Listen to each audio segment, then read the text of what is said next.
আসসালামু আলাইকুম। সামারি লেখার সিস্টেম কি, কিভাবে সামারি লিখলে একেবারে ফুল মার্ক পাওয়া যায়, আজকে আমি সেই বিষয়টি তোমাদেরকে দেখিয়ে দেব। তোমরা যারা এসএসসিতে পড়তেছো অথবা এইচএসসিতে পড়তেছো, তোমাদের কিন্তু সবারই ইংলিশ ফার্স্ট পেপারে এই সামারি অংশটা আছে এবং তোমাদেরকে বলে যে একটা প্যাসেজ থেকে ভাইয়া কিন্তু সামারি লিখতে বলে, যেইখানে টোটাল মার্ক হচ্ছে কিন্তু 10 মার্ক। তোমরা অনেকেই আসলে যেই কাজটা করো সামারি লেখার সময়, যেহেতু ওটা প্যাসেজ থেকে লিখতে বলে, ম্যাক্সিমাম এই কাজটা করো যে ভাইয়া প্যাসেজ থেকে যখন লিখো তোমরা কিন্তু দুই একটা লাইন বাদ দিয়ে তারপরে কিন্তু প্যাসেজে যা আছে সেগুলো কিন্তু হুবহু তোমরা কিন্তু উঠিয়ে থাকো। তো তোমরা যদি এইভাবে সামারি লেখো তাহলে কিন্তু তোমাদের ফুল মার্ক দিবে না। অর্থাৎ সামারি লেখার কিন্তু একটা সিস্টেম আছে। তোমরা অনেকেই কিন্তু ভাইয়া এই ভুলটা করে থাকো। অনেকে আবার কিন্তু এই জিনিসটা চিন্তা করো যে যেহেতু সামারিতে হচ্ছে কিন্তু 10 মার্ক, সেহেতু আমরা যদি 2-3 পৃষ্ঠা না লিখি তাহলে তো আমাদেরকে ফুল মার্ক দিবে না। অনেকে কিন্তু একেবারে 2-3 পৃষ্ঠা প্যাসেজটা হুবহু কিন্তু উঠায় রাখো, দুই একটা লাইন বাদ দিয়ে হুবহু কিন্তু তোমরা প্যাসেজটা উঠিয়ে থাকো। সো আসলে এইভাবে যদি ভাইয়া তোমরা লেখো তাহলে কিন্তু তোমরা সামারিতে 1 মার্কও তোমাদেরকে কিন্তু দিবে না। সো এই সামারি লেখার কিন্তু একটা সিস্টেম আছে। আজকে আমি এই বিষয়টি তোমাদেরকে দেখিয়ে দেবো। একটু ভাইয়া কষ্ট করে ভিডিওটা কন্টিনিউ করো। সো তোমরা যদি একবার দেখো বিষয়টা, একবার যদি এই সিস্টেমটা মনে রাখতে পারো তাহলে কিন্তু তোমরা সামারিতে একেবারে 10-এ 10 পাবা তোমরা। ঠিক আছে, সামারিতে টোটাল মার্ক হচ্ছে কিন্তু ভাইয়া 10 বার, এই 10-এ 10 তোমরা পাবা। তবে একটু তোমার সিস্টেম অনুযায়ী কিন্তু সামারির প্রতিটা অংশ কিন্তু তোমার লিখতে হবে। ওকে, আচ্ছা, তাহলে এইখানে ভাইয়া একটু খেয়াল করো। শুরুতে আমি কিন্তু এই জায়গাতে সামারি লেখার নিয়ম লিখেছি, এইখানে লেখার কি সিস্টেম আছে, কিভাবে তোমার সামারি লিখতে হবে আমি কিন্তু এই জায়গাতে লিখেছি। দেখো, 1 নম্বরে 5টা বাক্যে তোমার লিখতে হবে। মাথায় রাখবা, তুমি যদি সামারি লিখতে যাও ইংলিশ ফার্স্ট পেপারের ক্ষেত্রে, তুমি যদি সামারি লিখো তাহলে তোমার কিন্তু ভাইয়া মাত্র 5টি বাক্যে এই সামারিটা লিখতে হবে। এটা একটু মনে রাখবা, ঠিক আছে? এরপরে 2 নম্বরে একটি প্যারাগ্রাফ আকার লিখতে হবে। অর্থাৎ তুমি যদি বলো যে ভাইয়া আপনি বলছেন যে টোটাল 5টি বাক্যে আমাদের লিখতে হবে, তাহলে আমরা 1 number, 2 number, 3 number, 4 number, 5 number এইভাবে আমরা লিখতে পারি না। না, এভাবে কিন্তু ভাইয়া তুমি লিখতে পারবা না, তোমার কিন্তু প্যারাগ্রাফ আকারে লিখতে হবে। প্যারাগ্রাফ কিভাবে লেখে আমি আশা করি তোমরা এটা সবাই জানো। ঠিক সেম ভাবে এই সামারি কিন্তু তোমার ওই প্যারাগ্রাফ আকারে লিখতে হবে। ওকে, এরপরে 3 নম্বরে দেখো প্যাসেজের অর্থাৎ 3/1 ভাগ। অর্থাৎ এখানে কি বোঝাচ্ছে? এখানে বোঝাচ্ছে ভাইয়া যে প্যাসেজটা দেওয়া থাকবে, হ্যাঁ, ওই প্যাসেজের 3/1 ভাগ তোমার সামারিতে লিখতে হবে। ঠিক আছে, তুমি যে বলবা যে ভাইয়া এই প্যাসেজে যা আছে আমি ঘুরে ফেরে সব লিখবো, 2-3 পৃষ্ঠা একেবারে ভইরা ফেলবো, তাহলে কিন্তু হবে না। ওকে, এরপরে 4 নম্বরে বিবৃতিমূলক বাক্য, যেমন হচ্ছে অ্যাসার্টিভ সেন্টেন্স। অর্থাৎ সামারি ক্ষেত্রে কিন্তু ভাইয়া তোমার অ্যাসার্টিভ সেন্টেন্স আকারে লিখতে হবে। ব্যাপারটা হচ্ছে এখানে দেখো 5 নম্বরে কোনো উদাহরণ তুমি দিতে পারবা না, এক্সাম্পল বা প্রশ্ন হবে না, এরকম কিছু তুমি লিখতে পারবা না। অনেক সময় দেখবা যে ভাইয়া প্যাসেজের ভিতরে প্রশ্ন করছে, বা তুমি যে যখন সামারি লিখবা তখন যে তুমি লিখবা যে ভাইয়া প্রশ্নমূলক একটা বাক্য লিখবা, তা কিন্তু তুমি লিখতে পারবা না। ঠিক আছে, তোমার কিন্তু লিখলে অ্যাসার্টিভ সেন্টেন্স আকারে কিন্তু লিখতে হবে। আমি অবশ্যই তোমাদেরকে দেখাই দেব। এরপরে দেখো ভাইয়া 6 নম্বরে যে নিজের ভাষায় কিন্তু শুরু করতে হবে, এটা কিন্তু মেইন। অর্থাৎ সামারি যখন লিখবা তখন কিন্তু ভাইয়া তোমার নিজের ভাষায় শুরু করতে হবে। তুমি যে একেবারে প্যাসেজ থেকে হুবহু লেখা শুরু করবা তা কিন্তু হবে না। ঠিক আছে, এরপরে 7 নম্বরে প্যাসেজ থেকে হুবহু লেখা যাবে না। ওকে, সো আমি আশা করি তোমরা এই 7টা পয়েন্ট তোমরা বুঝতে পেরেছো যে এখানে আমি যে 7টা বিষয় তোমাদের সাথে আলোচনা করেছি এইভাবে কিন্তু ভাইয়া তোমার সামারি লিখতে হবে, তাহলে কিন্তু একেবারে ফুল মার্ক তোমরা পাবা। ওকে, আচ্ছা, তাহলে এখন একটু আমি তোমাদেরকে দেখাই দিই আসলে কিভাবে তোমরা যদি লেখো। জাস্ট মনে রাখবে এই জিনিসটা ভাই, তোমার কিন্তু সামারিটা 5টি বাক্যে লিখতে হবে। এটা একটু কষ্ট করে মাথায় রেখো, 5টি বাক্যে তোমার অর্থাৎ 5টা সেন্টেন্স তোমার লিখতে হবে। ওকে, আচ্ছা, তাহলে এখন আমি যদি তোমাদেরকে ভাইয়া দেখাই, একটু যদি তোমরা একটু খেয়াল করো, এইখানে দেখো আমি তোমাদের বোঝানোর জন্য এখানে কিন্তু আমি তুলে রেখেছি। হ্যাঁ, তাহলে এইখানে একটু খেয়াল করো, প্রথমে কি লিখবা আমি কিন্তু এই জায়গাতে দেখো আমি কিন্তু এখানে বলেছি যে নিজের ভাষায় কিন্তু শুরু করতে হবে। হ্যাঁ, এই কথাটা কিন্তু এই যে দেখো নিজের ভাষায় কিন্তু ভাইয়া তোমার শুরু করতে হবে। তাহলে প্রথমে যে তুমি শুরু করবা সামারি লেখাটা যে শুরু করবা সেটা সম্পূর্ণ তোমার নিজের ভাষায় লিখতে হবে। কি লিখবা সেটা আমি দেখাই দিই। দেখো, the passage is mainly written about the famous or greatest. দেখো এই যে লাইনটা, এই যে দেখো দ্য প্যাসেজ, যে প্যাসেজটা থাকবে ওই প্যাসেজটা, তাতে যে প্যাসেজ থাকুক না কেন, হ্যাঁ, তাহলে দ্য প্যাসেজ ইজ মেইনলি, এই প্যাসেজটা মূলত রিটেন লেখা হয়েছে অ্যাবাউট সম্পর্কে, কি সম্পর্কে?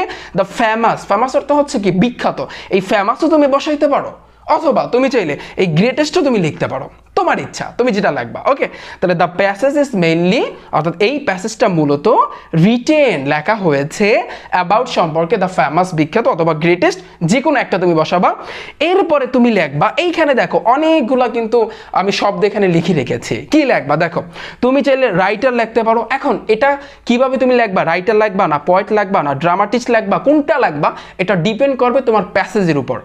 প্যাসেজটা তোমার কি করতে হবে, ফার্স্ট একটু দুই একটা লাইন তোমার পড়তে হবে, পড়ে দেখতে হবে, তোমার ডিসিশন নিতে হবে, সিদ্ধান্ত নিতে হবে যে ভাইয়া এই প্যাসেজটা আসলে কিসের, এটা কি একজন লেখকের না একজন কবির না একজন নাট্যকারের, মানে হচ্ছে কার এই জিনিসটা। তাহলে দেখো যদি রাইটার মানে হচ্ছে কি ভাইয়া লেখক, যদি লেখক হয় তাহলে সেই ক্ষেত্রে ভাইয়া তুমি রাইটার লিখবা।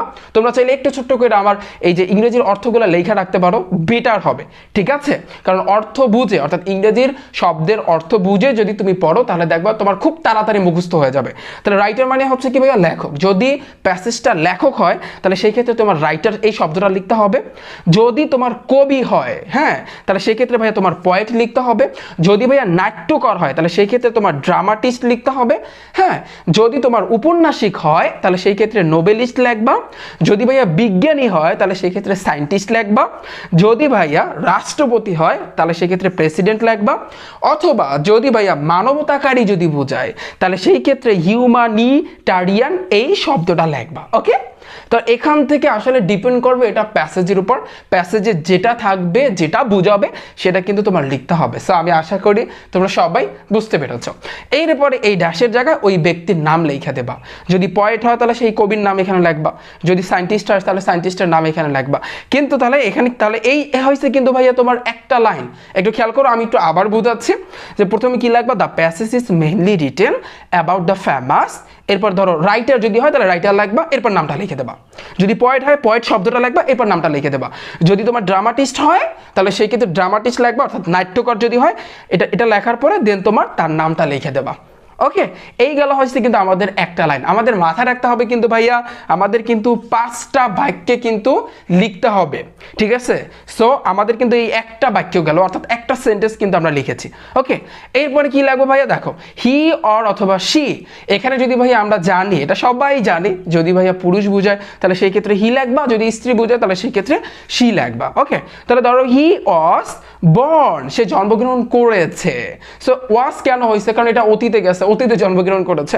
সো এই যে ড্যাশের জায়গায় জন্ম সাল ও স্থানের নামটা তুমি লিখে দেবা, এটা প্যাসেজে দেওয়া থাকবে, ঠিক আছে? এটা কোথায় দেওয়া থাকবে, এটা কিন্তু ভাইয়া তোমার প্যাসেজে দেওয়া থাকবে। তাহলে হি অথবা শি ওয়াজ বর্ন, সে জন্মগ্রহণ করেছে।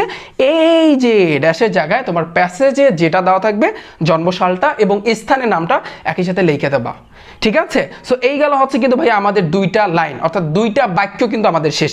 এখন আমাদের হাতে আছে কিন্তু ভাইয়া 3টা বাক্য। ওকে, এরপরে কি করতে হবে, এরপরে ভাইয়া প্যাসেজ থেকে 2টা গুরুত্বপূর্ণ লাইন লিখতে হবে। একটু এই পয়েন্টটা কিন্তু ভেরি ভেরি ইম্পর্টেন্ট ভাইয়া, প্যাসেজ থেকে 2টা গুরুত্বপূর্ণ লাইন লিখতে হবে। এখন তোমরা অনেকেই বলবো ভাইয়া কি লাইন লিখবো, এই 2টা লাইন লিখবা। এখানে যদি রাইটার বা পোয়েট যেই থাকুক না কেন, একজন সায়েন্টিস্ট থাকতে পারে, একজন কবি থাকতে পারে, একজন উপন্যাস সম্পর্কে থাকতে পারে প্যাসেজে। সো তার কিছু গুরুত্বপূর্ণ মানে যেই কাজ করেছে 2টা লাইন তুমি এই জায়গাতে লিখে দেবা, ঠিক আছে? বড় করে মানে হচ্ছে 2টা লাইন এই জায়গাতে লিখে দেবা, প্যাসেজ থেকে দেখে লিখে দেবা। তাহলে এই গেল হচ্ছে কিন্তু আমাদের আগের 2টা বাক্য মানে সেন্টেন্স, এরপরে আবার 2টা সেন্টেন্স। তাহলে টোটাল হচ্ছে কিন্তু ভাইয়া 4টা সেন্টেন্স, আমাদের টোটাল 5টা সেন্টেন্স লিখতে হবে, রাইট? সো আমাদের কিন্তু 4টা বাক্য কিন্তু অলরেডি এই এতটুকুর ভিতরে কিন্তু শেষ। বাকি থাকে আমাদের কিন্তু একটা বাক্য, এই একটা বাক্য এখান থেকে তোমরা লিখে দেবা। যে কি লিখবা, উই হিয়ার লার্নড। উই অর্থ হচ্ছে কিন্তু আমরা, লার্ন অর্থ কি, লার্ন অর্থ হচ্ছে কিন্তু শেখা, আমরা এটা সবাই জানো। লার্ন অর্থ হচ্ছে কিন্তু শেখা। এ লট অর্থ হচ্ছে কিন্তু ভাইয়া প্রচুর বুঝায় বা অনেক সময় অনেক বুঝায়। So A lot of things, তাহলে এতটুকুর অর্থ কি হবে দেখো, we here learned a lot of things, আমরা অনেক কিছু শিখতে পারলাম বাই রিডিং দ্য প্যাসেজ। এই রিডিং অর্থ হচ্ছে, রিড অর্থ কি পড়া, দ্য প্যাসেজ, এই প্যাসেজটি পড়ে। ওকে, তাহলে এতটুকুর অর্থ বুঝতে পেরেছো যে we here learned a lot of things by reading the passage. এতটুকুর অর্থ কি হবে যে আমরা অনেক কিছু শিখতে পারলাম এই প্যাসেজটি পড়ে। ওকে, অ্যান্ড এবং শুড, শুড অর্থ হচ্ছে কিন্তু উচিত, অ্যান্ড শুড ট্রাই অর্থ হচ্ছে কি ভাইয়া চেষ্টা করা, অ্যান্ড শুড ট্রাই এবং উচিত চেষ্টা করা টু অ্যাপ্লাই হিজ অর অথবা হার। হিজ কখন তুমি লাগবা, যদি ভাইয়া পুরুষ বুঝায় তাহলে সেই ক্ষেত্রে তুমি কিন্তু হিজ লাগবা, যদি ভাইয়া স্ত্রী বুঝায় সেই ক্ষেত্রে তুমি হার লাগবা। ওকে, তাহলে হিজ অর অথবা her idol in our practical life, তার মানে এতটুকুর অর্থ কি হবে, অ্যান্ড শুড ট্রাই, এবং আমাদের আসলে উচিত, শুড ট্রাই উচিত, যে মানে চেষ্টা করা উচিত, অ্যাপ্লাই হিজ অর অথবা her idol in our practical life, অর্থাৎ এবং তার আদর্শ আমাদের বাস্তব জীবনে অনুসরণ করা উচিত। ওকে, এতটুকু সবাই বুঝতে পেরেছো?